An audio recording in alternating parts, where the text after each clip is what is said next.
복음이 고플 때 복음 한 끼. 오늘도 복음 한 끼를 드시러 오신 여러분 참 감사합니다. 교재 45페이지 4번 문제. 우리가 지금 이 풍성한 삶, 역동적인 삶, 이것을 지금 우리가 나누고 있습니다. 우리의 과제죠. 소망이죠. 정말 예수님 믿고 날마다 풍성하게 살고 싶습니다. 역동적으로 살고 싶습니다. 성령 충만하여 살고 싶습니다. 그런데 어떻게 사는지를 모르겠습니다. 그리고 안 사라집니다. 주님 도와주십시오. 이런 기도를 우리가 날마다 하고 살았잖아요. 자, 오늘 우리는 예수님에 대한 올바른 지식, 과연 예수님을 우리가 어떻게 알고 있는가, 그 문제입니다. 지난 시간에 주님, 저는 주님을 더 원합니다. 이런 기도, 저는 죄인입니다. 이런 고백, 또는 우리가 변화되기를 원합니다. 이런 말들, 이런 것들에 대해서 그 자체가 완전히 틀렸다라고 말할 수는 없지만 역동성을 일으키는데 장애가 되는 요인들을 살펴보고 있습니다. 오늘도 우리는 예수님이 반은 인간이고 반은 신이다 이런 말을 들었을 때 우리는 거기에 대해서 뭐라고 변증할 것인가. 오늘은 아마도 변증에 대한 문제가 더 강하게 설명이 돼야 될 것 같아요. 왜냐하면은 오늘 여기 오신 분들 중에, 이 복음 한 끼를 들으러 오신 분들 중에 예수님의 신성과 인성을 부정하거나 의심하는 분들은 안 계실 거예요. 예수님은 완전한 신이자 완전한 인간이셨다. 신이자 인간이셨다. 자, 이 부분. 그러니까 반은 신이고 반은 인간. 하프 앤 하프, 이게 아니고요. 예수님은 완전한 신이고 완전한 인간이다. 오늘 복음 한 끼를 통해서 이 부분을 정리하시고, 아마 이게 지금 정리가 되잖아요. 그러면은 우리의 믿음이 흔들리지 않을 것입니다. 사실은 예수 그리스도가 인간이다. 이 부분은 많은 사람들이 이거 인정하고 있습니다. 지금 신학자들 중에도 자유주의 신학자들은 예수는 인간이었다. 위대한 인간이었다. 이 부분에는 거의 다 지금 일치하고 있습니다. 그러나 예수 그리스도가 완전한 신이었다. 이 부분은 아니다. 얼마 전에 SBS 그 방송국을 통해서도 기독교에 대한 다큐가 나갔는데, 왜 기독교인들이 이렇게 문제가 많으냐, 왜 한국 교회에 문제가 많으냐, 그것은 예수를 너무 신성시하기 때문이다. 이런 식으로 방송을 해가지고 많은 기독교인들의 공분을 산 적이 있습니다. 아니, 어떻게 저런 방송을 저렇게 떳떳이 내보내지? 잘 알지도 못하면서. 그러니까 예수를 한 인간으로, 위대한 인간으로, 본받을 만한 인간으로, 위인으로, 존경받을 만한 인간으로 격화시켜버리는 일들이 많습니다. 그렇다면은 이것은 예수 그리스도를 통해서 풍성한 삶을 사는데 완전히 지장이 됩니다. 우리는 예수님의 신성과 인성을 믿고 있습니다. 오늘 복음 한 끼 먹으러 오신 분들은 다 그러리라고 믿습니다. 그렇다면 우리는 이제 뭐냐, 이것을 우리가 어떻게 이제 변증할 것이냐, 증명할 것이냐. 리스트로벨 아시잖아요, 그죠? 예수는 역사다라는 책, 영화를 통해서 알게 된 리스트로벨. 이 사람도 예수가 단지 인간이기 때문에 우리가 예수를 신으로 모시는 것은 옳지 않다.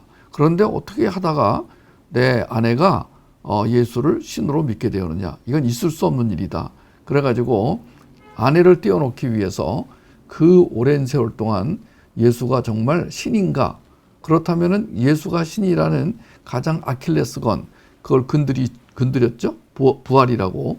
그 부활이라는 면을 건드려서 마침내 이 리스트로벨은 반항할 수 없는 증거들 앞에서 항복하고 말았던 그런 우리 장면을 봤잖아요. 그런 책을 읽고 영화를 봤습니다. 자, 오늘 우리는 예수님의 신성과 인성에 대해서 어떻게 정리할 것인가, 제가 여러분을 위해서 간단하게 정리해 온 것을 같이 나누도록 하겠습니다.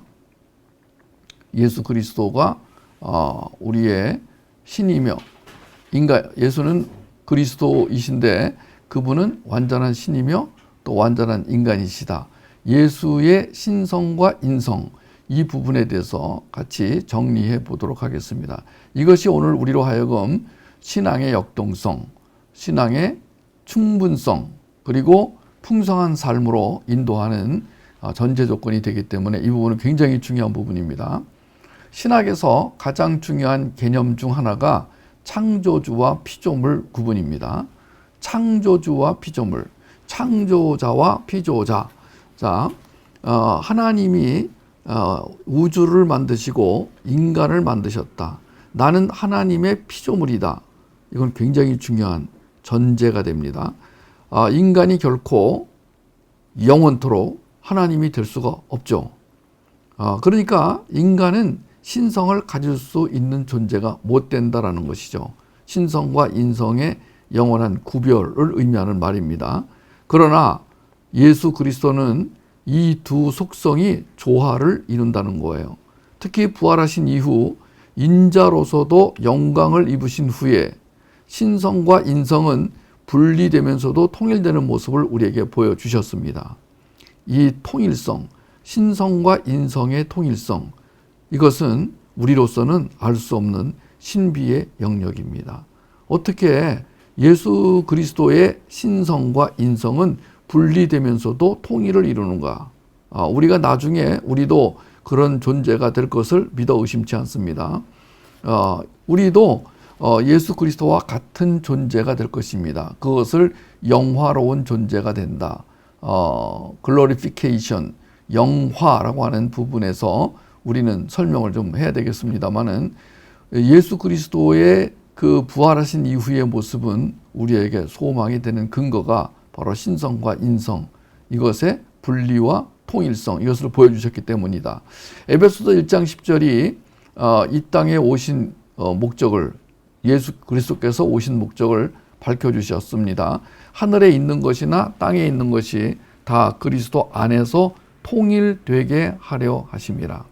자, 바울은 에베소서를 통해서 그리스도 안에서 모든 것이 통일될 것이다. 와우, 우리의 소망이 여기에 있죠. 여기서 신앙의 역동성이 일어납니다. 뭐라고요? 우리가 예수님처럼 부활체가 될 것이다. 즉 피조물인 주제의 영원한 영생을 얻는 그런 신성의 영역에 들어가게 될 것이다. 지금 우리의 몸과는 다른 부활체의 초자연적인 능력은 어떠할지 궁금하지 않으십니까? 그럼에도 신성과는 구별되는 그 신비. 그러니까 우리는 예수님의 신성을 가지되 예수님의 가졌던 그 신성과는 구별되는 그런 존재가 될 것이다. 이러한 상태가 바로 우리 신자들이 가져야 할 영원한 소망이다. 우리는 이 땅의 소망을 가지지 않고 두지 않고 살아갑니다. 이 땅에 있는 그 어떤 것도 우리의 소망이 될 수가 없습니다. 그럼 우리의 소망이 뭐냐? 소망은 바라는 것들이 이루어지는 것이다. 소망은 기대하는 것들이 이루어지는 것이다. 그럼 우리가 뭘 바라고 뭘 기대하느냐? 오늘 거기에 해답이 있습니다. 우리가 뭘 바라고 살아야 되고 뭘 기대하고 살아야 되는지 오늘 그 해답이 나옵니다. 뭐라고요? 예수님처럼 부활체가 되는 것. 그것이 우리의 소망이다. 우리의 바라는 것이다. 우리가 기대하는 것이다. 자, 예수 그리스도는 신성과 인성을 가진 분인가? 그렇다. 자, 첫 번째로 이름을 통해서 예수님의 신성을 살펴보도록 하겠습니다. 예수님의 신성은 그의 성육신, 부활, 승천, 그리고 예수라는 이름, 또 하나님의 아들이라는 칭호에 의해서 뒷받침됩니다. 이름이 굉장히 중요하죠. 성경에서 하나님으로부터 이름이 새롭게 계명되어 불리어졌던 사람들이 있었어요. 창세기 17장에 아브람에서 아브라함으로 바뀐 사람이 있었죠. 창세기 17장 15절에 사레에서 사라로 바뀐 여인이 있었죠. 창세기 32장에 야곱에서 이스라엘로 바뀐 사람이 있었습니다. 그리고 천사로부터 받은 요한이라는 이름 등 이 이름들은 모두가 하나님의 구속사역에 깊이 관련된 사람들에게 주어졌던 이름들이에요. 하나님의 구속사역을 이루는데 깊이 관련된 사람들을 하나님이 이름을 바꾸어 주시고 이름을 정해 주셨어요. 하나님이 이름을 바꿔 주시거나 이름을 정해 주시는 것은 굉장히 의미가 있다. 그런 뜻입니다. 그렇다면 자, 구속사역, 하나님의 구속사역이 이제 완성 단계에 이르렀을 때, 즉 드디어 때가 되어 이제 메시아가 오셔야 할 때가 되었을 때 하나님은 천사를 통해 성령으로 잉태되어 처녀 마리아에게 구세주가 나올 텐데 그 이름을 예수라 하라. 자, 우리의 예수님도 하나님에 의해서 이름이 정해집니다. 예수는 구약에서는 여호와는 구원이시라로 이해되었고 신약에서는 자기 백성을 저희 죄에서 구원할 자이심이라 이렇게 가장 적합한 이름으로 불리워졌던 우리의 구세주이십니다. 우리가 그냥 예수라고 하지 않고 예수 그리스도라고 부르는 것은 예수님이 신성과 인성을 동시에 겸비하신 분이기 때문입니다. 그러므로 예수의 신성을 믿지 않는 사람들은 그 예수, 뭐 유대인 예수, 나사렛 예수, 예수가 어쨌다는 거야. 이렇게 이름을 부르겠죠. 그러나 예수님의 신성과 인성을 믿는 사람들은 예수 그리스도, 이 두 개의 단어를 겸손하게, 공손하게 사용하게 될 것입니다. 저도 습관이 되어가지고 글을 쓰거나 말을 할 때 예수 그리스도, 말을 할 때는 줄여서 예수님이라고 하는 경우가 많지만 글을 쓸 때는 거의 예수 그리스도께서는 예수 그리스도와 예수 그리스도를 이렇게 같이 쓰는 저를 보게 되는데 그게 굉장히 중요한 의미가 있다는 것입니다. 골로새서 2장 9절에 그 안에는 신성의 모든 충만이 육체로 거하신다. 이 한 절에 벌써 예수님의 신성과 인성이 동시에 거하시는 것을, 존재하는 것을 알게 됩니다. 예수님이 인간적으로서는 예수라는 그 이름이 인간으로서의 개인적 육적인 이름이라면 그리스도는 히브리어 메시아를 헬라화한 이름으로서 공적이며 영적인 이름이라고 할 수 있습니다. 그러니까 예수는 개인적인 이름, 그리스도는 공적인 이름, 예수는 인간으로서의 이름, 그리스도는 영적인 메시아로서의 이름, 예수 그리스도 이렇게 이름이 붙는 것입니다. 우리가 그분을 인자 예수, 하나님의 아들 예수 그리스도라고 부르는 것 자연스럽죠. 그런데 인성과 신성이 하나로 함축된 임마누엘, 임마누엘 이름 뜻 아시죠, 여러분? 하나님이 우리와 함께 계신다는 뜻입니다. 이 이름이 매우 신학적인 이름이라는 걸 알 수가 있습니다. 임마누엘. 자, 신앙의 역동성을 가진 사람들은 주는 그리스도시요 살아계신 하나님의 아들이십니다 라고 고백을 할 것입니다. 자, 예수를 누구라고 하느냐? 이렇게 물어보면은 주는 그리스도시요 살아계신 하나님의 아들이십니다. 예, 여러분 한번 다 같이 한번 말로 해보십시다. 예수님은 누구시죠? 주는 그리스도시요 살아계신 하나님의 아들이십니다. 네, 이렇게 자연스럽게 나오시는 분들은 이미 구원을 받으신 분, 루아우가 안에 계시는 분, 새 생명으로 태어나신 분 확실합니다. 자, 이 고백은 구원의 문제에서뿐 아니라 교회를 이루는 기초석이 됩니다. 그러니까 이 고백을 하는 사람들만 교회 구성원이 될 수 있습니다. 우리가 지금 교회요 공동체, 생명 공동체로 지금 모이고 있지 않습니까? 오늘 이 복음 한 끼를 먹으러 오신 분들은 같은 공동체예요. 우리는 예수 안에서 하나의 패밀리입니다. 아무나 들어올 수가 없어요. 이 패밀리십은, 이 공동체 안에서 이 멤버십은 아무나 가질 수가 없어요.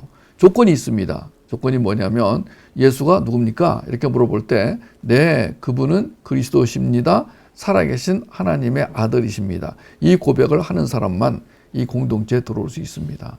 자, 여러분 다시 한번 묻습니다.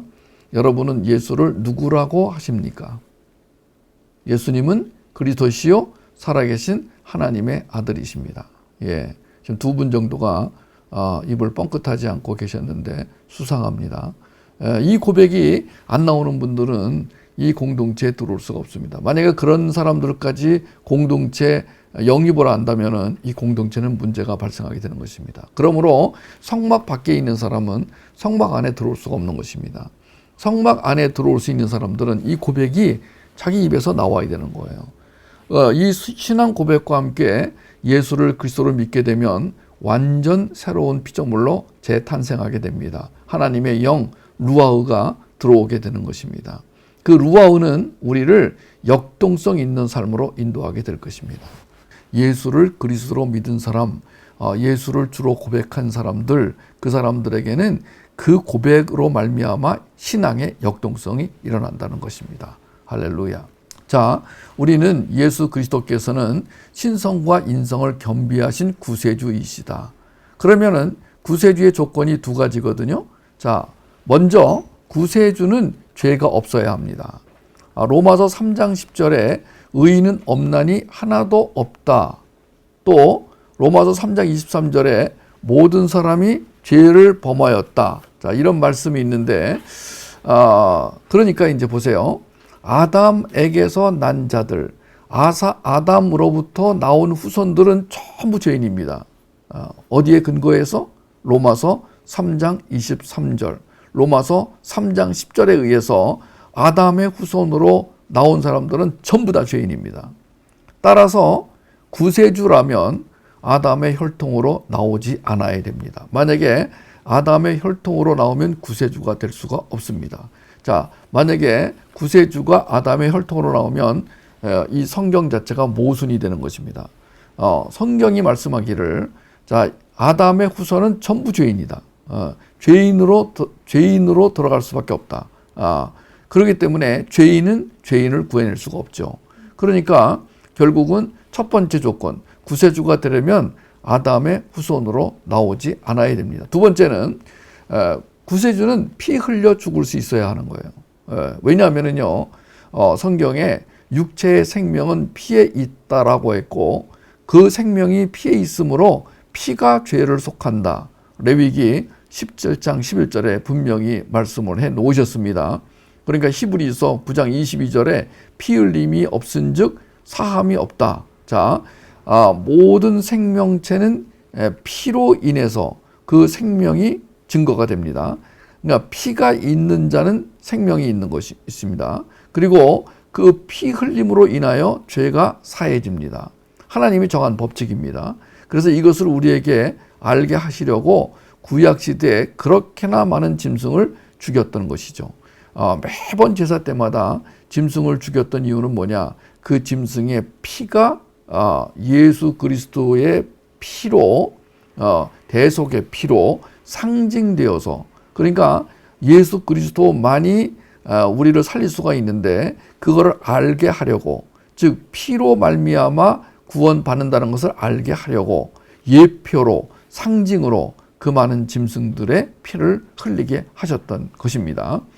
그래서 이제 인간의 죄값을 갚기 위해서는 반드시 피를 흘려야 한다는 하나님의 법칙에 따라서, 자, 피가 흘려져야 되는데, 죄가 없으신 분의 피가 흘려져야 되는데, 신은 육신이 없기 때문에 피를 흘릴 수가 없습니다. 따라서 구세주가 되기 위해서는 육신을 지닌 사람이어야 한다는 것입니다. 그러니까 죄가 없는 사람이 피를 흘려야 우리의 죄가 용서받는다. 이것은 하나님의 구속사, 하나님의 그 생명을 살리는 하나님의 법칙입니다. 이것은. 자, 다시 말할게요. 죄가 없는 자의 피가 흘려져야 우리의 죄가 사함받는다. 자, 그래서 예수 그리스도는 죄가 없는 신이어야 하고 동시에 육신이 있어서 피를 흘릴 수 있는 사람이어야 하는 이 두 가지 조건을 충족시킨 분, 그분은 예수 그리스도밖에 없다는 거예요. 신이신 말씀이 육신이 되어 오신 구세주 예수밖에 없다는 거예요. 제자들이 예수님에 대하여 쓴 글을 보면 그들이 어떻게 예수님을 이해하는지를 알 수가 있습니다. 예를 들어서 동생의 소개로 예수님 만난 베드로의 경우를 보죠. 예수님을 훌륭한 사람으로 알고 따르다가 마침내는 하나님의 아들이라고 고백하게 됩니다. 여기가 베드로 인생의 하이라이트였습니다. 절정이었습니다. 인자를 누구라 하느냐? 마태복음 16장 13절. 이 예수님의 질문에 베드로가 대답하기를 주는 그리스도시요 살아계신 하나님의 아들이시니이다 라고 위대한 신앙 고백을 했죠. 그리고 그 후에 베드로는 자신을 이렇게 소개합니다. 명함에다가 뭐라고 박았냐면은 예수 그리스도의 사도 베드로. 예. 그러니까 예수를 신으로 고백한 사람들은 명함에 이렇게 박을 수가 있는 거예요. 나는 예수 그리스도의 사도다. 예수 그리스도의 종이다. 예수 그리스도의 아들이다. 예수 그리스도의 신부다. 와우. 자, 아들이며 종이며 제자며 청직이며 사역자며 신부이며 편지이며 꽃이며 향기이며 사신이며 군사이며 와우. 여러분 한번 오늘 마인드맵에다가 여러분이 하여튼 동원할 수 있는 모든 단어를 동원해 가지고 예수 그리스도를 나는 뭐라고 부를 수 있을 것인가, 뭐라고 부를 것인가 이걸 해서 마인드맵으로 그려보시기를 바랍니다. 자, 마인드맵 지금 오디오로 이 복음 함기 잡수시는 분들도 마인드맵을 그 마인드맵으로 이 복음을 정리하시기를 부탁을 드리겠습니다. 만약에 잘 모르시는 분들은 저희 나준 울타리 본부로 연락을 주시면 그동안에 마인드맵을 잘 그린 분들의 그 마인드맵 그 모델을 한 20개 정도를 보내드리도록 하겠습니다. 여러분 한번 놀라실 겁니다. 거기에는 9살짜리 어린이도 있고 11살짜리, 12살짜리 중학생도 있습니다. 여러분 정말로 우리가 어렸을 때부터 복음을 먹고 그 먹은 것을 소화하여 마인드맵으로 그려가지고 이걸 갖고 있으면은요, 여러분 이거는 평생에 여러분의 좋은 추억이 되고 평생에 여러분의 가보가 될 것이고 여러분 이걸 들고 천국에 들어갑니다. 예. 들어가다가 불에 타 없어지겠지만 책은 불에 타 없어지겠지만 그 안에 있는 내용은 없어지지 않습니다. 제가 보장합니다. 여러분이 이 땅에서 예수 그리스도와 함께 하셨던 영적인 활동은 지워지지 않습니다. 우리가 다른 것은 다 잊어버리고 사라집니다만은 예수 그리스도와 함께 동행했던 그 모든 추억들은 사라지지 않습니다. 자, 우리는 이 베드로의 모습을 봅니다. 오늘날 많은 사람들이 예수님을 위대한 성인 정도로 알아서 석가나 공자나 소크라테스, 요새 테스형이라고 그러더라고요. 테스형 등과 같이 훌륭한 사람 정도로 예수님을 부르는데 예수님은 위대한 사람의 경지를 넘어선 하나님의 아들, 아니 하나님 자신이세요. 예수님은 하나님의 말씀이 육신이 되어 이 세상에 오신 성자 하나님이시며, 즉 다른 말로 하나님의 아들이시며 족보상으로는 다윗의 자손 요셉과 마리아의 아들입니다. 예수님께서는 성령으로 동정녀 마리아에게 잉태되어 탄생하신 인자이십니다. 그런데 그 예수님에게 신성과 이성이 같이 있었다는 거예요. 요즘에 동성애 변증 동성애에 관한 논쟁 방송 프로그램 보면서 동성애에 대해 합법화를 주장하는 분들이 공격적으로 이쪽에 있는 이분들이 크리스찬이라는 걸 알고 공격적으로 이렇게 대드는 걸 봤어요. 예수의 염색체는 뭡니까? XX입니까? XY입니까? 이렇게 그 도발적인 질문을 던지는데 이쪽에 있는 조 무슨 변호사님이 너무너무 지혜롭게 그걸 넘어가시더라고요. 저는 알 길이 없습니다. 넘어가시더라고요.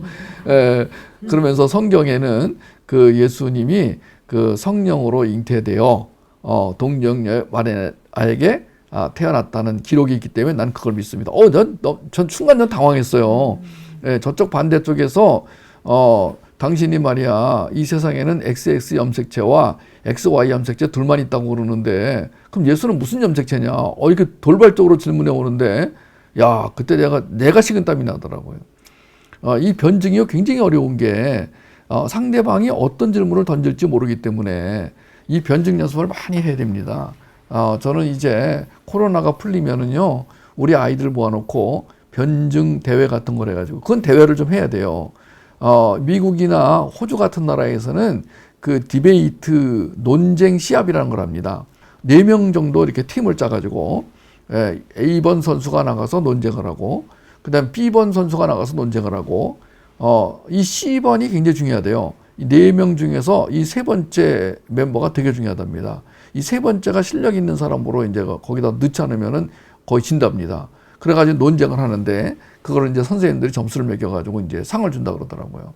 어려서부터 걔네들이 이제 이 논쟁 훈련을 받는 거죠. 그러니까 말을 잘하는 거야. 그러니까 이 호주나 그 미국에서 자란 애들이 말을 참 잘합니다. 우리는 싸워 이기려는 논쟁이 아니라 설득하고 이해시키려는 변증 훈련을 우리는 시킵니다. 그래서 이 변증을 할 때 돌발적인 질문을 하는 사람에게 1점, 돌발적인 질문을 잘하는 사람에게 1점, 그 돌발적인 질문을 잘 받아내는 사람에게 2점, 이렇게 점수를 줘가지고 그 시합을 좀 이렇게 변증 시합을 좀 하려고 그럽니다. 자, 예수님이 신성을 가지셨다. 이 증거는 잘 들으셔야 돼요. 이거는요, 기본이기 때문에 오늘 이 복음 함께 시간에 저는 예수님의 신성과 인성에 대해서 아주 간단하고 기초적인 것만 소개해 드리도록 하겠습니다. 첫 번째, 예수님은 귀신 들려 눈 멀고 벙어리 된 자를 고쳐주셨다. 마태복음 12장에 나오는 이 사건은 예수님의 신성을 증거하는 사건이 되기에 충분하다. 본 법정에서 본 변호사는 예수님의 신성을 변호하기 위하여 배심원 여러분에게 이 증거를 제시합니다. 두 번째 증거는 예수님은 가나 혼인잔치집에서 물로 포도주를 만들어 주셨습니다.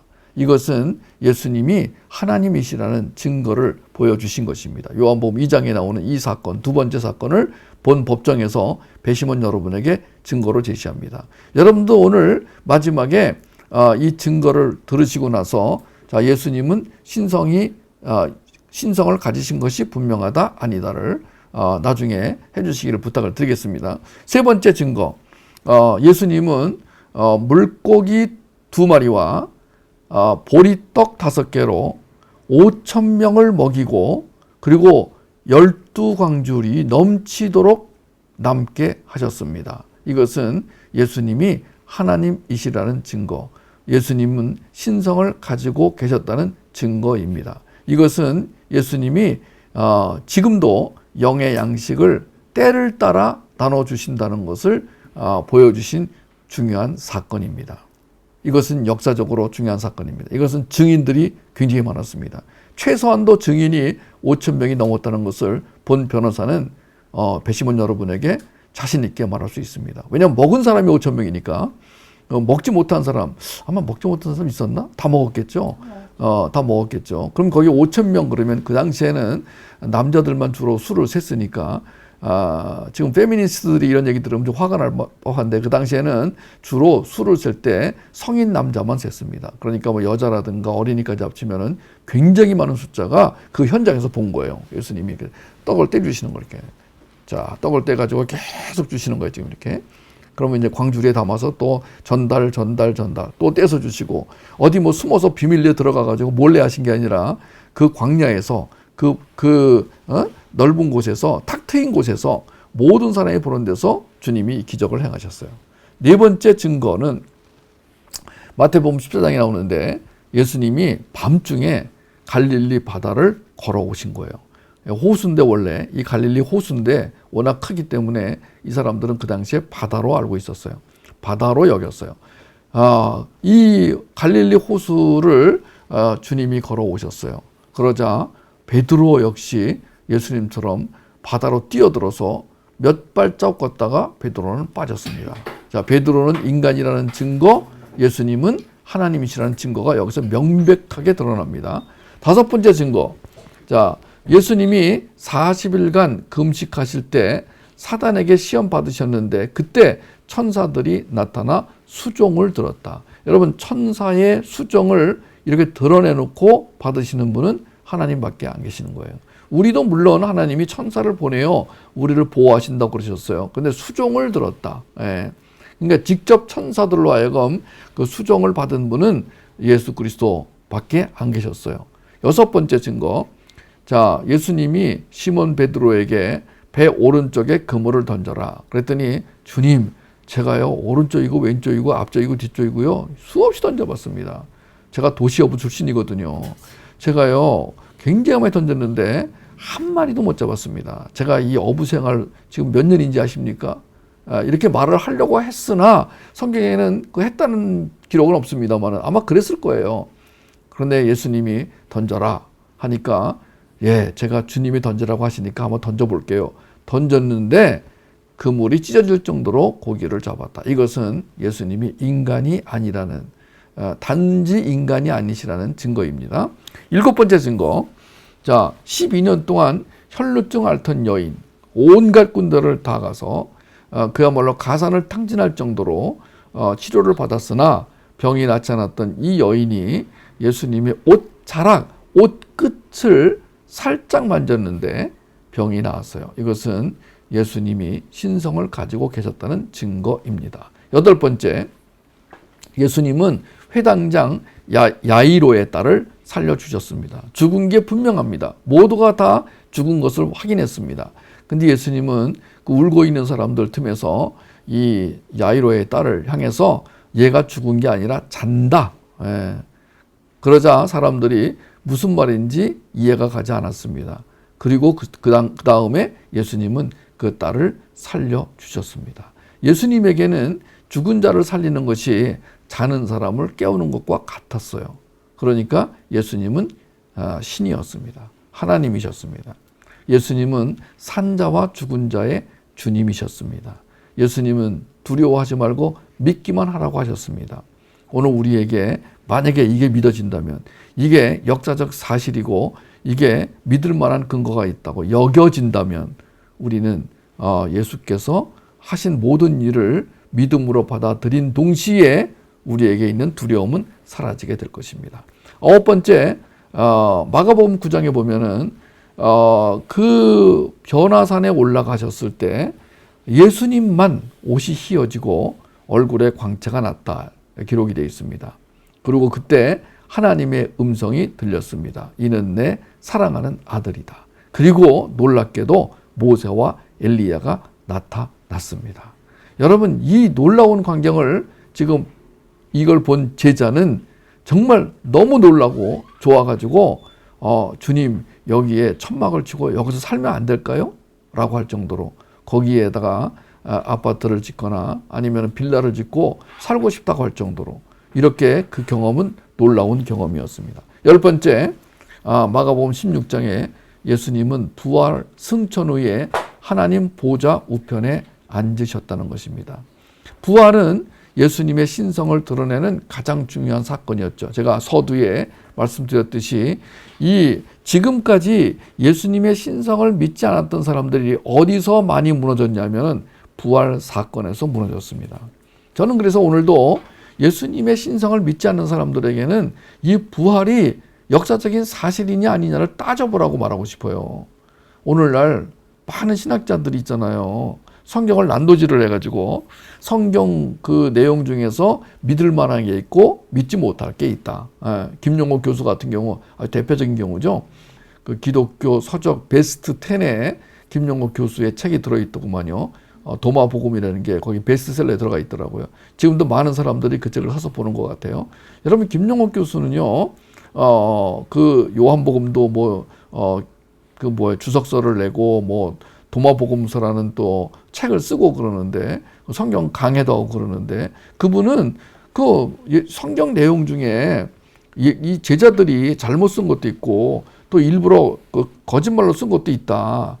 공개적으로 그런 말을 합니다. 그러면서 성경을 잘 봐야지 성경 전체를 진실로 믿으면 안 된다. 이렇게 말하는데 여러분, 그러면은 이 부활 사건이 진짜냐 가짜냐, 자, 다른 거는 다 차치하고라도 부활 사건이 진짜냐 가짜냐. 여러분, 제가 그동안 복음 변증 시간에 두 사람을 소개했어요. 부활로 인해서 인생이 바뀐 사람. 하나는 리스트로벨, 하나는 호민간 클라비우스. 호민간 클라비우스도 예수의 십자가 처형 현장에 있던 사람이고요. 이 사람은 철저한 로마, 이 사람의 그 피 속에는 로마 군인의 피가 흐르고 있는 사람이잖아요. 그 당시에 로마 사람들은 잡다한 신을 믿었습니다. 로마 사람들도 신을 믿었어요. 그들이 믿는 신들은 아주 다신, 말하자면 여러 개의 신, 하나가 아니고 그런 우상이죠, 한마디로 말해서. 그런데 그들이 그 신을 믿고 살면서 예수가 메시아라는 말에 코웃음을 치고 예수의 십자가 현장에서 그가 죽는 것을 봤던 이 호민간 클라비우스가 어디서 인생이 바뀌느냐면 예수가 부활하여 나타났을 때 칼을 떨어뜨리잖아요. 우리 영화 그 장면 기억나시죠? 지금 호민관이 칼을 들고 이제 간 거잖아요. 제자들을 이제 잡으러 가는 거잖아요. 갔는데 문을 열고 들어서는 순간 깜짝 놀라잖아요. 왜냐하면 저 앞에 부활한 예수가 앉아 계시니까. 그때 클라비우스가 칼을 떨어뜨리면서 털썩 주저앉는 모습 기억나시죠? 예. 여러분 리스트로벨은 우리가 확인할 수 없습니다. 진짜 역사 인물인지 아닌지. 그러나 리스트로벨은 진짜 인물입니다. 그러니까 클라비우스는 역사적인 인물인지 아닌지 우리가 확인할 수 없지만 리스트로벨은 지금도 살아 있습니다. 예수는 역사다 영화 그 2에 나오더라고 이분이요. 그러니까 이 리스트로벨을 지금 만나가지고 우리가 지금 만약에 정말 목숨을 걸고 확인을 해보겠다 그러면은 우리가 오늘 비행기를 타고 마스크 쓰고 비행기 타고 미국으로 건너가서 리스트로벨 만나가지고 당신이 정말 그렇게 부활을 믿을 만한 근거를 다시 한번 우리한테 설명해 달라. 아마 이분이 밤을 새워서 설명해 주지 않을까. 여러분 우리는 그렇게 리스트로벨만큼 수고하지 않아도 그가 모았던 자료만 우리가 봐도요 확실하게 알 수 있는 거예요. 자, 예수님은 하나님이셨습니다. 뭐만 봐도 부활 사건만 봐도. 야, 예수님이 하나님이심을 증거했던 사람들이 있습니다. 첫 번째는 제자들이죠. 베드로 아까 말씀했지만 16장 15절 17절에 너희는 나를 누구라 하느냐라는 물음에 시몬 베드로가 대답하여 이르되 주는 그리스도시요 살아계신 하나님의 아들이십니다. 예수께서 대답하여 이르시되 바요나 시몬아 네가 복이 있다. 이를 네게 알게 한 이는 혈육이 아니다. 하늘에 계신 내 아버지다. 와우, 엄청난 축복을 받았죠. 사실 로마 카톨릭은 이 말씀을 근거로 해가지고 베드로를 수제자라고 이렇게 인정하고 이제 베드로가 이제 하늘을 여는 열쇠를 받았기 때문에 이 로마 카톨릭은 베드로를 굉장히 숭배합니다. 숭앙합니다. 예. 그러면서 베드로가 가진 천국문을 여는 열쇠를 자기들도 가지고 있다고 주장하는 거죠. 도마, 자 요한복음 20장 28절에서 도마가 대답하여 이르되 나의 주님이시요 나의 하나님이십니다. 요한이 굉장히 많아요. 요한복음 1장 1절에서 5절, 10장 25절에서 33절, 5장 17절에서 18절, 요한일서 5장 20절들 굉장히 많은 부분에서 요한은 고백했습니다. 자, 요한복음 1장 1절은요, 엄청난 이 서두에, 요한복음 서두에 엄청난 내용이 나옵니다. 이 마태는 이렇게 말씀했습니다. 26장 32절에 나는 아브라함의 하나님이요, 이삭의 하나님이요, 야곱의 하나님이로라 하신 것을 읽어보지 못했느냐? 하나님은 죽은 자 하나님이 아니요, 살아있는 자의 하나님이시라. 자, 마태는 예수 그리스도가 하나님에 대한 얘기를 하시고 내가 그 하나님의 아들이다 라고 하는 것을 잘 듣고 적어놨어요. 그리고 마태는 그 말을 믿은 것이 확실합니다.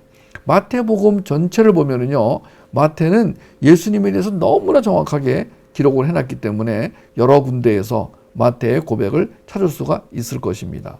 마가복음 14장 62절을 대표적으로 하나 우리가 든다면은 예수께서 이르시되 내가 그니라 인자가 권능자의 우편에 앉은 것과 하늘 구름을 타고 오는 것을 너희가 보리라. 자, 이 말을 마가복음은 아주 잘 듣고 믿는 마음으로 이걸 적었습니다. 만약에 마가가 이 말씀을 믿지 않았다면 적지 않았을 것입니다. 제자들은 그냥 보고 들은 것만 적은 것이 아니라 그것을 믿는 믿음으로 적은 것입니다. 바울은 로마서 9장 5절에 조상들도 그들의 것이요 육신으로 하면 그리스도가 그들에게서 나셨으니 자 예수 그리스도는 만물 위에 계셔서 세세의 찬양을 받으실 하나님이시다 이렇게 기록했습니다. 자 예수님과 함께 살았던 제자들이 이렇게 고백했습니다.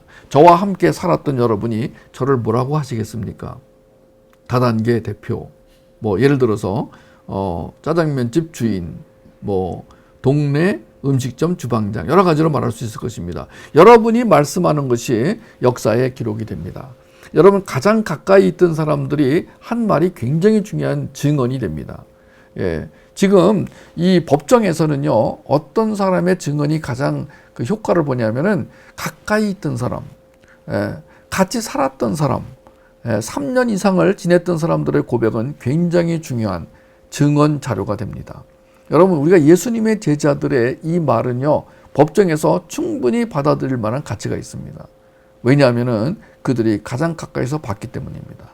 예수님 자신이 증언을 했습니다. 나와 아버지는 하나다. 이것 때문에 물론 예수님은 맞아 죽었지만 내가 하나님이다. 이거는 뭐 여러분 제가 여러 번 말씀드리지만 이 지구상의 모든 종교의 창시자 중에서 어떤 누구도 내가 하나님이다라고 한 사람 없습니다.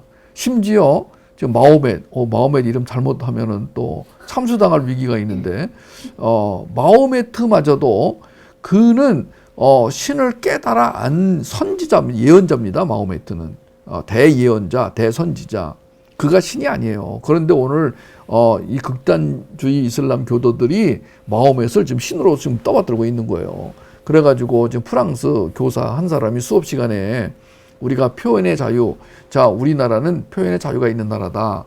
우리는 민주주의 나라이기 때문에 우리는 표현의 자유를 가지고 있다. 그 증거로 봐라, 지금. 이렇게 지금 만화에다가 지금 마호메트에 대한 풍자를 실었지 않느냐. 이것도 허용하는 나라가 건강한 나라다라고 수업을 했어요. 근데 그 수업을 했는데 그거를 듣고 열성 무슬림들이 몇 학부형들이 항의를 하기 시작했어요. 어떻게 감히 수업 시간에 마호메트 이름을 들먹거리느냐. 네? 그래가지고 그 중에 학부형 10명인가가 이 선생님의 이름을 SNS에 퍼나르기 시작했어요. 그거를 알고 18살 먹은 이슬람 극단주의 교도가 이 선생님을 찾아와 이제 끌고 나가서, 근데 왜, 난 이해가 안 가는 게 이 선생님이 학교에서 끌려나갈 때 아무도 본 사람이 없고 말린 사람이 없었는지 결국은 이 선생님은 목이 이제 잘려서 참수당해 죽었는데 지금 프랑스 전체가 지금 화가 나가지고 지금 뭐 수많은 교사가 내가 교사다 이렇게 하면서 지금 뭐 운동을 펼치고 지금 뭐 코로나 때문에 모이지 말라고 그러는데 사람들이 나와서 이제 내가 교사다 막 이렇게 함성을 부르짖고 그리고 이제 그 극단주의 무슬림을 향한 이제 분노를 표시하고 그런다는 얘기를 제가 들었습니다. 여러분, 예수 그리스도는 맞아 죽을 각오를 하고 내가 하나님이다. 왜? 그게 사실이니까. 우리는 이 예수님의 선포를 들으면서 확실하게 해야 될 게 있어요. 정말인가 아닌가. 여러분, 오늘도 여러분은 예수님의 이 말씀이 정말이라는 걸 믿고 와서 앉아 계시는 거예요. 근데 이걸 믿는 사람들의 얼굴이 안 믿는 것 같아요. 그러니까 우리가 나가서 다른 사람들에게 예수님은 하나님이십니다 말해도 딴 사람들이 안 믿는 이유가 있어요. 얼굴에 벌써 너도 안 믿는데 뭐 나한테 왜 믿으라고 하느냐. 네가 너를 모르는데 왜 나한테 알리려고 하느냐. 뭐 이러면서 사람들이 안 믿는 것 같아요. 우리가 어떤 확신이 들면은 정말 막 이 얼굴이 막 불그락불그락 하면서 말이야. 정말이야 이거 정말이라니까 막 이렇게 해야 되는데 여러분 그런 표정으로 앞으로 앉아주시기를 바랍니다. 앞으로 복음 한 끼를 먹으러 오실 때 주방장에게 경의를 표하는 마음으로 얼굴이 막 환해지면서 제발 먹을 것 좀 주세요. 전 너무나 먹고 싶습니다. 막 손을 비비고 막 혓바닥을 막 이렇게 막 하면서 정말 먹고 싶은 표정을 짓고 제가 이제 조금 뭘 해드리면 좋아가지고 여러분 내가 강아지를 키워본 적이 있는데 우리 집 식구 아무도 안 줄 때 나는 몰래 줬어요. 나는. 예. 주면 원래 안 되거든요. 왜냐면 강아지한테 그런 걸 주면은 고혈압, 당뇨병 걸리는데 강아지도. 나는 근데 너무 측은해가지고 우리가 뭘 먹으면은 쳐다보는 눈길이 너무 내 어렸을 때 눈길 같아가지고 내가 이리 와. 그러면 얘가 스스로 와요 또.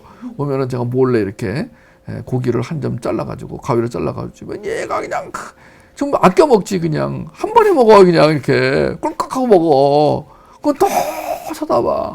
어떻게 해요 또. 여러분 그런 심정으로 앉아 계셔 주시기를 부탁합니다. 제가 키운 개 이름이 도란인데 도란이 1, 도란이 2, 도란이 3 이렇게 여러분 제가 앞으로 별명을 붙여 드리겠습니다. 그럼 주세요. 제가 그 처갓집에 가가지고 마당에서 키우던 개한테 한번 심심해서 도시락으로 싸간 그 샌드위치인가? 샌드위치를 그 안에 이제 햄이 들어있는 샌드위치를 줘봤어요. 그랬더니 이 개가요 갑자기 눈이 막 돌기 시작하더니 얘가 목줄을 맸는데 일어나가지고 정말이에요. 두 손을 비비면서 막 깨갱 그러는 거야. 제가 도시락을 싸간 거예요. 제가 먹으려고. 그래서 어떻게 해요? 또 다른 또 샌드위치를 줬더니만 또 그냥 맛있게 먹고 또 일어나서 깨갱. 야 저는요 개가 두 손을 비비면서 먹을 걸 달라고 하는 거 처음 봤어. 여러분은 그 맛있는 걸 먹고도 아무 표정 없이 이렇게 먹었는지 안 먹었는지 그렇게 앉아 계시지 말고 그냥 깨갱 주세요. 그리고 여러분은 그 먹은 걸 가지고 나가서 정말로 내가 오늘 맛있는 걸 먹었다고, 내가 정말 새로 알게 된 게 있는데 예수님은 신이시라고. 여러분, 하나님이 예수님을 인정하셨습니다. 어디서? 변화산에서. 그리고 확정을 하셨어요. 내 사랑하는 아들이다. 하나님의 아들이자 하나님이다. 여러분, 하나님, 예수님, 성령님은 세 위를 가지신 한 분이세요. 그래서 우리가 예수님을 하나님의 아들이라고 부르지만 그분은 하나님이세요. 우리가 지금 예수님의 신성, 또 하나 있습니다. 구약 전체에서 이 예수님에 대한 예언을 정말 많이 했어요. 제가 전에 그 성경 공부 그때 배울 때, 제가 성경을 배울 때 제 스승이 뭐라고 했냐면요, 예수님은 구약 성경에 300회 이상의 예언을 통해 태어나신 분이다. 이렇게 저한테 알려주셨습니다. 300회라는 근거가 어디 있는지는 말씀 안 했지만은 그렇게 많은 예언을 통해서 태어나셨다. 몇 군데 한번 볼까요? 이사야서 7장 14절에 거기에 보면은 지금으로부터 700년도 넘었던 그 시대에 이사야 선지자가 동정녀에서 예수님이 탄생할 것이다. 이사야서 53장에는 고난받고 십자가에서 죽으실 것이다. 갈라디아 4장 4절에는 이 여인이 여자의 후손으로 태어날 것이다. 처녀 마리아에게서 태어날 것이다. 미가서 5장 2절에는 베들레헴에서 태어나실 것이다. 그리고 예수님의 족보를 쭉 정리해 보면은 그 족보에도 벌써 이미 오래전에 예언을 통해서 메시아가, 예수님이 오실 것을 그렇게 많이 한두 번이 아니고 그렇게 많이, 제가 들은 게 맞다면 300회 이상의 예언. 여러분, 어떤 사람도 태어나기 전에 어느 지역에 관악구 봉천동에 신아무개가 태어날 것인데 그는 이제 복음 한 끼를 먹으면서 단골을 모아가지고 식당을 운영할 것이다. 이런 예언이 없어요. 그런 예언을 가지고 태어난 사람이 없어요. 우리나라 대통령 약간 사기치는 사람들은 자기 엄마가 태몽을 꿀 때 무슨 별 5개가 모여가지고 이게 요란을 떨더니만 별이 엄마 뱃속에 들어와가지고 태어났다. 이런 사기를 치는 분도 계시는데 사실은요, 정확한 구약에서부터 정확한 기록에 의해서 이렇게 많은 예언을 통해 성취된 분은 예수님밖에 없습니다. 그 예수님의 대속의 죽음에 대한 예언이 이루어졌습니다.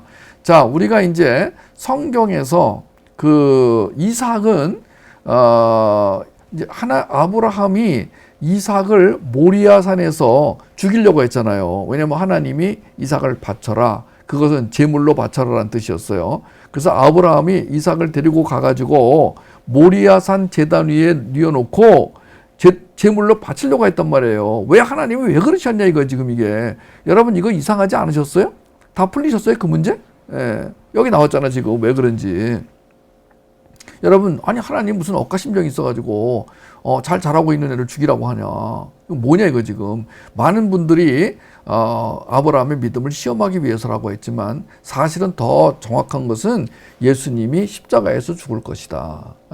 제물로 죽을 것이다. 이거에 대한 예표로 보는 거예요. 이것이 구속사적 해석이에요. 두 번째는 홍해가 갈라진 사건. 그게 무슨 그냥 이스라엘 사람들을 보여주려고 그냥 쫙 한 게 아니고요. 그것은 바로 예수 그리스도가 죽음을 넘어 죽음을 이기고 부활하실 것을 예표하신 사건이었어요. 이 홍해 사건도. 그 다음에 요나의 표적도 마찬가지예요. 요나가 큰 물고기 뱃속에 들어갔다가 사흘 만에 나온 것도 사실은 예수님의 부활 사건을 예표한 거란 말이에요. 이것은 다 어디에서 해석한 거예요? 무슨 해석을 한 거예요? 구속사적 해석을 한 거예요.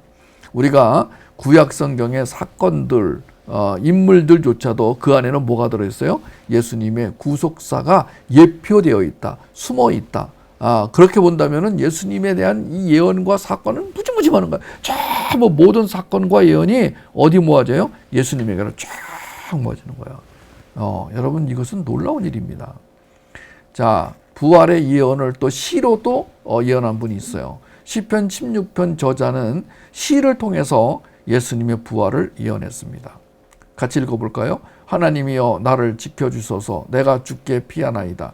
내가 여호와께 아뢰되 주는 나의 주님이시오니 주 밖에는 나의 복이 없다 하였나이다. 땅에 있는 성도들은 존귀한 자들이니 나의 모든 즐거움이 그들에게 있도다. 다른 신에게 예물을 드리는 자는 괴로움이 더할 것이라. 나는 그들이 드리는 피의 전제를 드리지 아니하며 내 입술로 그의 이름도 부르지 아니하리로다. 여호와는 나의 산업과 나의 잔의 소득이시니 나의 분깃을 지키시나이다. 내게 줄로 재어준 구역은 아름다운 곳에 있으며 나의 기업이 실로 아름답도다.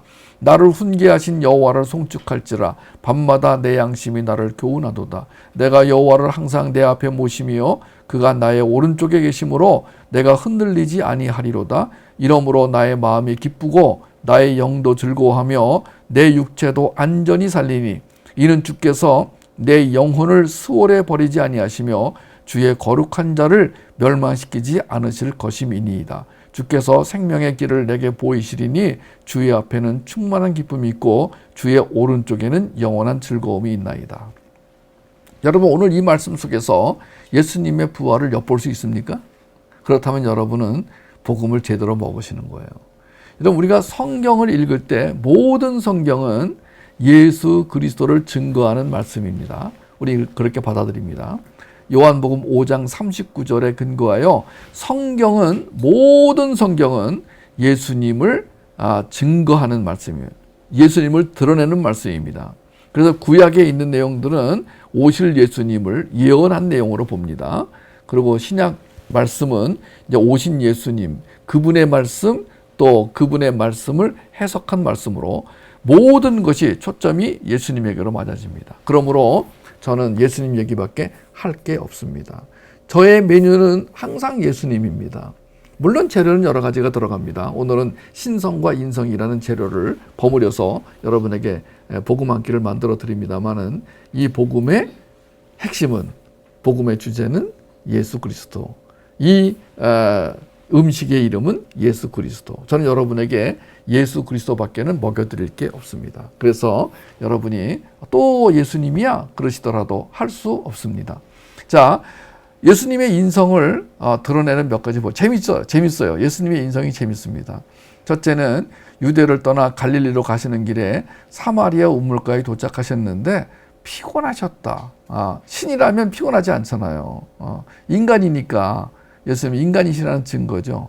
여러분, 전 예수님이 피곤하셨다. 나도 그런데요. 예수님이 나를 이해하십니다. 그래, 너 피곤하구나. 나이를 먹었으니까 피곤하지. 아마 앞으로 더 피곤할 거야. 그런데 나는 네 안에서 그 나의 신성이 충만하게 나타나기를 원한다. 제가 예수님이 될 수는 없어요. 예수님과 연합이 된다고 하더라도, 그런데 그 예수님의 신성이 나에게 나타나서 성령의 열매로 맺어지기를 기대해 봅니다. 두 번째는 큰 무리를 보시고 불쌍히 여기셨다. 이 불쌍히 여기는 감정은 인간에게 있는 거예요. 세 번째는 나사로 무덤 앞에서 그 누이들이 우는 걸 보고 통분히 여기셨다. 민망히 여기셨다. 눈물까지 흘리셨다. 철저한 인간이에요. 6월절 전에 세상을 떠나 아버지께로 가실 때가 가까운 줄 아시고 자기의 사람들을 사랑하시되 끝까지 사랑한다. 이거 인간의 모습이죠. 물론 하나님도 우리에게 사랑한다고 하시지만 제가 여러 번 말씀드리듯이 하나님의 사랑은 인간의 사랑과 다릅니다. 예수님은 하나님의 사랑도 갖고 계셨지만 인간의 사랑도 갖고 계셨습니다. 자, 예루살렘을 보고 우신 것과 겟세마네 동산에 베드로, 요한, 야고보와 함께 올라가셔서 심히 놀라시며 심히 슬퍼하셨다. 그리고 이렇게 말씀하십니다. 아직 그 입으로 말씀하세요. 내 마음이 심히 고민하여 죽게 되었다. 그리고 기도하는데 이 잔을 내게서 옮기시옵소서. 그러나 나의 원대로 마옵시고 아버지 원대로 없소서. 아마 이 부분이 예수님의 인성을 드러내는 가장 극적인 장면이 아닐까 생각이 듭니다.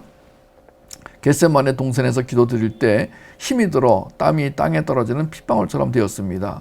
그리고 예수님은 전에도 십자가 사건을 한 20번 정도 말씀하셨습니다. 그러면서 나 죽게 되었다. 말씀하시고요. 이제 이 제자들에게 이제 슬슬 겁을 주기 시작합니다. 물론 주님이 겁을 주려고 하신 건 아닌데 제자들은 겁을 먹기 시작합니다. 생사화복을 주장하는 하나님이 죽게 되었다. 말이 안 되는 건데, 근데 예수님이 그걸 말씀하십니다. 그 당시에 제자들은 이걸 이해를 못했어요. 그러면서 이제 아까도 말씀하셨듯이 겟세마네 동산에서 주님이 참 할 수만 있으면 이 잔을 마시지 않게 해주십시오. 이것은 아버지와 협상을 한 거잖아요. 니고시에이션, 딜을 한 거잖아요. 이게 바로 육을 가지신 예수님의 약한 부분을 보여주신 것이다.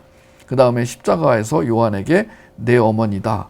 내 어머니를 잘 모셔라. 이것도 인간 예수로서의 참 그 다정한 모습을 보여주신 거고요. 십자가 위에서 고통스러워서 하나님이여 어찌해 나를 버리셨습니까? 라고 절규하는 장면. 그래서 몇 가지 다시 정리해 보면은요. 자, 배고프셨다, 목마르셨다, 피곤하다, 실망했다, 고통스럽다, 사랑한다, 그리고 그 소외되고 가난한 사람들을 향한 아픔을 가지시고, 또 어떤 때는 기분이 좋아서 노래도 부르시고, 또 화를 내시고, 분내시고, 슬퍼하시고, 스트레스를 받고, 민망하고, 여러분 이런 많은 정서적, 감정적, 육적, 이런 내용들이 예수님의 인성을 아낌없이 다 드러내는 것입니다. 그러니까 예수님은 우리가 예수님을 제대로 알면은 그분의 신성의 모습과 인성의 모습을 충분히 볼 수가 있습니다. 자, 예수님은 완전한 신성과 완전한 인성을 같이 가지신 이 두 가지가 분리되었으나 통일되어 나타나셨던 그 예수 그리스도를 우리가 보게 됩니다. 결론을 내리겠습니다. 예수님은 말씀이 육신이 되어 오신 분입니다. 원래 말씀이셨는데 그 말씀이 육의 입으로 입고 오셨다. 이것을 뭐라고 하냐면 전문용어로 성육신, 이렇게 말합니다. 성육신, 육의 몸을 입고 오심, incarnation. 여러분, 예수님이 원래 하나님이셨어요. 그런데 그 사람의 몸을 입고 오셨습니다. 비록 예수님이 사람이 되셨지만 예수님은 썩어질 흙에서 난 자가 아니요 영원히 썩지 않는 영이신 말씀이 육신이 되신 것입니다. 또한 예수님은 사람의 혈통을 따라 난 자가 아니에요. 족보 속에 들어갔지만 사람의 혈통을 따라 나지 않았습니다. 성령으로 잉태되어 처녀의 몸에서 나셨습니다. 그러므로 보통 사람의 육체와 예수의 육체 수준은 다를 수밖에 없죠. 예수님의 육체는 시공간의 제약을 받는 연약함으로 둘러싸여 있었지만 신성으로 충만하셨다. 자, 예수님 안에는 신성이 충만해 있으셨습니다. 모든 인간은 아담의 혈통을 따라 났으므로 아담이 지은 것과 같은 영의 죄를 그대로 물려받습니다. 그러나 예수님은 아담의 혈통을 초월하여 말씀이 성령으로 잉태되신 분이므로 죄와는 상관이 없으십니다. 그러므로 마귀가 예수를 십자가에서 죽게 했으나 하나님은 죄 없으신 예수님을 다시 살리셨습니다. 예수님 이전에도 나사로나 야이로의 딸이나 죽은 자 가운데서 살아난 자들이 있었어요. 그런데 성경은 오직 예수님만을 가리켜 부활의 첫 열매라고 말씀하십니다. 왜냐하면 전에 살아난 자들은 잠시 병 고침받은 것 같은 신유적 부활을 경험한 것이라면 예수님은 다시 사신 그 몸으로 영원히 사는 영생의 부활을 보여주신 것이기 때문입니다. 자, 신유적 부활. 그러니까 나사로도 살아났어도 다시 죽었어요. 야이로의 딸도 살아났어도 다시 죽었어요. 근데 그들이 어떻게 살았는지는 성경에 없는 걸로 봐서 그냥 평범하게 살았던 것 같아요. 우리 같으면은 죽었다가 살아나면은 괜히 큰일을 할 것 같잖아요. 그런데 사실은 인간은 죽었다가 살아나더라도 별거 아니에요. 그러니까 이 땅에서 병 걸려 죽어갈 때 주님 살려주세요 그럴 필요가 없어요. 학점을 땄나 안 땄나만 확인해가지고 주님 제가 고통스럽게만 죽지 않게 해주세요. 그리고 조용히 가시면 되는 거예요. 물론 이제 자녀가 너무 나이가 어리거나 또 남편이 밥을 못 해가지고 굶어 죽게 생겼으면은 조금 더 이제 남편 좀 밥 좀 더 해주고 죽게 해주세요. 이런 걸 할 수 있어요. 사랑하는 마음으로. 남편이 라면밖에 못 끓여가지고 내가 죽고 나면 매일 아침에도 라면, 점심에도 라면, 저녁에도 라면 먹다가 이제 배가 불어가지고 이제 병 걸릴 것 같으면은 주님 제가 저 인간을 위해서 밥 조금 더 해주고 죽게 해주세요. 이런 걸 할 수 있지만은 주님 저 살고 싶어요. 그리고 우리 아버지를 살려주세요. 저는 그럴 필요가 없다고 생각합니다. 여러분, 부활을 믿고 천국을 믿는 사람에게는 사랑하는 사람을 위하여 내가 그 사람을 섬기기 위하여 조금 연장해달라는 기도를 할 수 있지만 이 땅에서 오래 살기 위하여 죽을 병을 고쳐달라고 그렇게 애걸복걸하고 그렇게 돈을 많이 써가지고 병을 고치려고 할 필요가 있겠나? 여러분, 예수님의 신성과 인성을 오늘 제가 정리하면서 그 예수님이, 하나님이 이 땅에 오셔가지고 우리에게 하신 말씀들을 쭉 정리해 봅니다. 예수 그리스도께서 걱정하지 말아라, 염려하지 말아라. 내가 너와 함께한다. 너는 이제 구원받았다. 너에게는 영원한 생명이 주어졌다. 너는 나와 함께 영원히 함께 살 것이다. 내가 너의 눈에서 눈물을 씻어줄 것이고 너는 이제 슬픔과 아픔이 없어질 것이다. 모든 병에서 해방될 것이다. 여러분, 여러 번 주님이 그렇게 말씀하셨고 어떤 사람이 수를 세보니까 뭐 걱정하지 마라, 두려워하지 말아라, 염려하지 말라가 365번이나 기록됐다고 그러는데 그러니까 주님이 오늘도 염려하지 말아라, 얘들아, 걱정하지 말아라, 내가 있다. 너는 나와 연합하면 산다. 나와 함께 연합하여 이 풍성한 삶을 누리자. 역동적으로 살자. 그 강아지가 막 달라고 하는 것처럼 주님 오늘도 말씀을 주십시오. 네, 말씀을 먹어서 너무 감사합니다. 더 주시면 안 되나요? 여러분, 말씀에 대한 그 갈급함을 가지고 살아가는 것이 내가 너에게 원하는 것이다. 네, 그거 할 수 있어요. 땅을 100m 파라는 건 못 하겠어요. 헌금을 얼마 이상 하라는 건 못 하겠어요. 그런데 제가 주님을 기뻐하고 감사하고 주님의 그 복음을 그리워하는 건 제가 할 수 있어요. 그게 역동적인 삶이다. 그게 풍성한 삶이다. 그랬군요. 제가 지금까지 오해한 것은 뭐냐면 이 세상에서 뽀대나는 삶을 살아가지고 다른 사람들에게 인정받고 다른 사람들보다 좀 잘난 삶을 살면은 그게 풍성한 삶인 줄 알았는데 그게 아니군요. 오히려 저한테 뭐 고난이 있고 슬픔이 있고 아픔이 있고 역경이 다가오는데 오히려 이것 때문에 더 주님을 찾게 된다면 그게 풍성한 삶이군요. 그것을 깨달아 아는 것이 뭐예요? 우리 안에도 신성을 알만한 주의 능력이 있다는 거예요. 예수님의 신성을 깨달아 알고 그 신성을 그리워하면서 언젠가는 내가 그 예수님의 부활체처럼 될 것이다라는 그 소망을 가지고 살아가는 거예요. 그게 반전이라니까요. 그게 트위스트라니까요. 여러분, 반전이라는 것은 뭐냐면 일이 이렇게 될 줄 알았는데 갑자기 확 뒤집어지면서 반대로 돌아가는 거라니까요. 여러분, 이 땅의 기독교인들이 굉장히 무지렁이처럼 살아서 별거 아닌 것처럼 살아가지고 그냥 종교인으로 살아가는 것처럼 보이지만 어느 날 이 사람들이 확 살아나가지고 예수님과 함께 흰옷을 입고 이제 이 세상을 심판하러 쫙 나타날 때 그때 반전의 역사가 극적으로 이제 마무리하는 거거든요. 자, 부활하신 예수님의 몸이 채찍에 맞으시고 창자국과 못자국이 그대로 남아 있었던 것 또한 예수님의 육체가 흙에서 나지 않고 말씀이 육신이 되신 것임을 거듭 확인시켜 준 사건이었습니다. 부활하신 예수님은 신성을 드러내시며 승천하여 지금도 하나님 우편에 앉아 계십니다. 우린 그것을 믿습니다. 반면에 예수님의 인성은 살과 뼈로 임하셨습니다. 그리고 죽으셨습니다. 인자라는 칭호를 통해서도 예수님의 인성을 살펴볼 수 있죠. 인성은 사람의 속성을 의미하는 것입니다. 한마디로 연약함을 말합니다.